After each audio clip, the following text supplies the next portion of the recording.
2 decades ago, the 9/11 Commission found that al-Qaeda acted alone in the September 11th attacks that killed nearly 3,000 Americans. We all remember that day. But the victims' families say that is not true.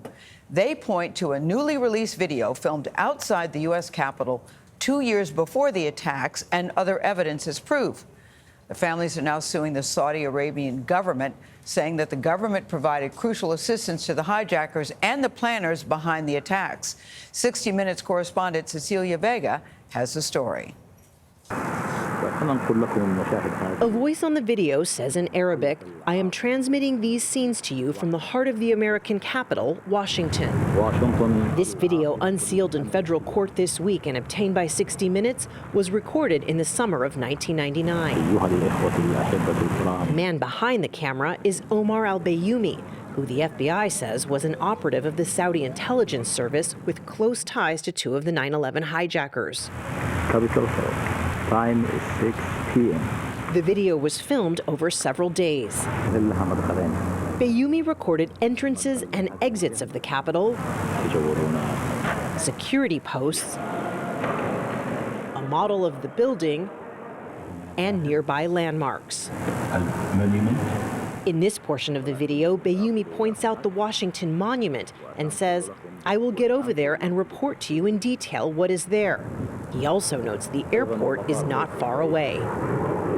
What I see Bayoumi doing is going out and making a detailed video record of the Capitol from all its sides and then conducting that 360-degree panoramic view.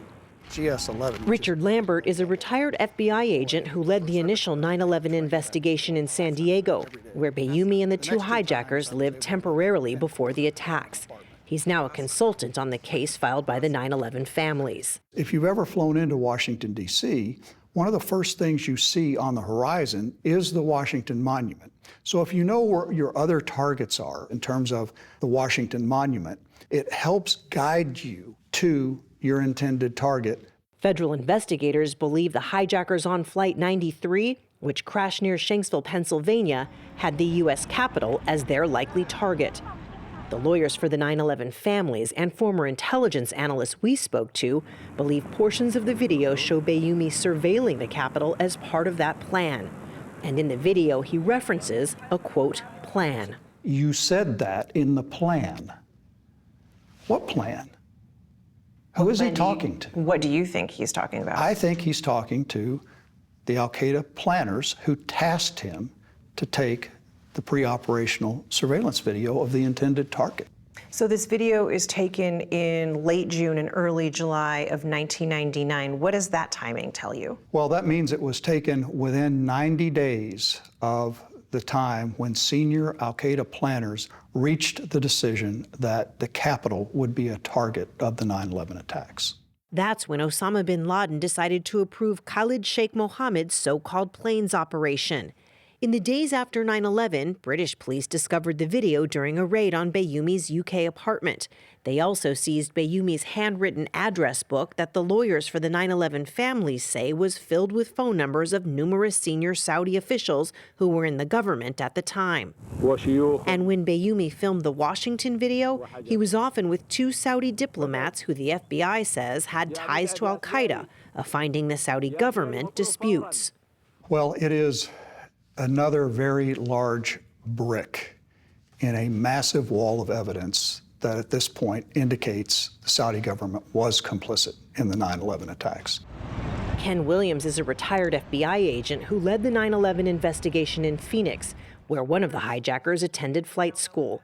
He's also a consultant on the case filed by the 9/11 families. In terms of all the revelations that have come out as part of this 9/11 lawsuit, where does this video rank? I think it ranks right at the top of the pile. The government of Saudi Arabia says, nothing to see here, this is a tourist video. This is a guy out looking at the sights in Washington, D.C. I would vehemently disagree with that. This is not a tourist video. The British police are believed to have turned over the video to the FBI shortly after 9/11, which raises the question, why, after more than 20 years, is it just now surfacing? Did somebody really mess this up? This seems like a really big thing to just being made public. If that was missed, then shame on us for missing it. If it wasn't missed, then I would have to ask the question, what was done with it? So many questions. The FBI says it will not comment about ongoing litigation. The Saudi government and Omar al-Biyami deny any involvement in 9/11, and the lawyers for the government have filed a motion to dismiss this case.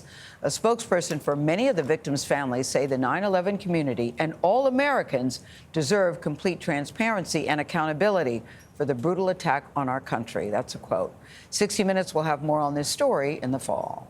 That's when they're back in season, and they do deserve transparency. I mean, this is a major security partner of the U.S., a major economic partner Saudi Arabia is, and 15 of 19 hijackers called Saudi Arabia home. So there's been a lot of questions about it for now 20-something years. Yeah, it just leads to more questions, like you said, Gayle. Yeah, I would hate to think we missed that. Why was this tape tucked away for so long? Exactly. Why is it surfacing right now? A lot of questions. Hope those questions get answered. Yeah.